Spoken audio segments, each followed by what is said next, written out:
विधानसभा उपाध्यक्ष अण्णासाहेब बनसोडे यांनी दिल्ली दौऱ्यादरम्यान गाझियाबाद येथील राम सुतार यांच्या कारखान्यात सुरू असलेल्या डॉ. बाबासाहेब आंबेडकर यांच्या भव्य पुतळ्याच्या कामाची पाहणी केली.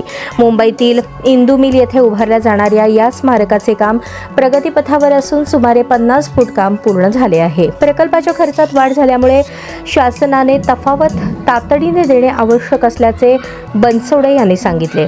या संदर्भात लवकरच ते मुख्यमंत्र्यांची भेट घेणार आहेत. हा प्रकल्प 2027 पर्यंत पूर्ण होणे अपेक्षित असले तरी आता 2028 पर्यंत विलंब होण्याची शक्यता आहे. इंदू मिल येथील हे स्मारक भविष्यात देश-विदेशातील अनुयायांसाठी प्रेरणास्थळ ठरेल असा विश्वास त्यांनी व्यक्त केला. दौऱ्यावेळी राष्ट्रवादी काँग्रेस व सामाजिक न्याय विभागाचे पदाधिकारी उपस्थित होते.